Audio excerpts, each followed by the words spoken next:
Түркістан өңірінде электронды коммерция қарқын алды. Атап айтқанда, Бәйдібек ауданының шаруалары үйден шықпай-ақ малын өткізіп, нәпақасын тауып отыр. Ауданға жасаған жұмыс сапары барысында облыс басшысы жас кәсіпкерлермен кездесіп, ата кәсіпті нәсібіне айналдырған кәсіпкерлерге қолдау білдірді.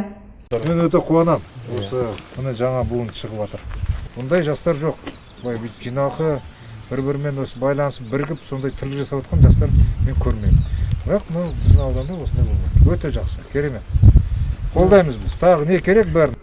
Жаңа буын өкілдері Ақбастау елді мекендегі Ернұр корпорациясы жеке серіктестігінің кешенді шаруашылығында бас қосты. Олардың барлығы егін және мал шаруашылығын мықтап қолға алған. Өз техникасымен 4000 гектарға дейін шаруа қожалықтарына иелік етеді. Осы шаруамен түбегейлі айналысатын ауыл тұрғыны Алмас Алтайұлы асыл тұқымды ірі мал санын арттыруды қолға алған. Карантинді кедергі көрмеген азамат онлайн тапсырыс беру арқылы Таулы Алтайдан қалмақтың асыл тұқымды 121 сиырын сатып алған. Әлеуметтік желінің көмегімен шетелден 4 түлікті тапсырыспен алдырған азамат осылайша артық шығыннан арылғандығын айтады. Осыны көрген жастар соған еліктеп ары қарай осы әлеуметтік жүйе арқылы, соны көру арқылы, сондай бір керемет соларға еліктеу арқылы жаңағы өмірзақ Бестайшевтің айтып отқан сол жаңағы осыны қарқынды дамытуымыз керек деп отқандығы.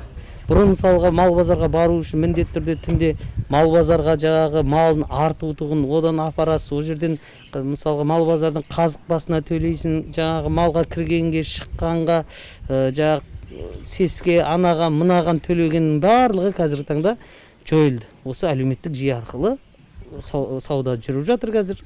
Осыны қарқынды дамытуымыз керек.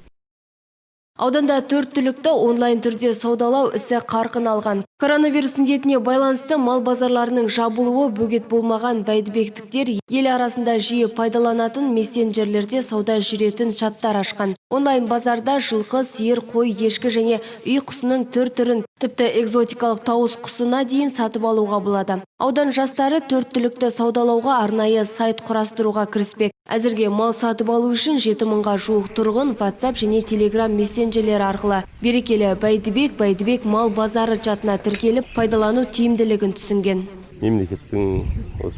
Мемлекет басқарып отқан кісілердің себебімен осындай шетелден мал алып келдік.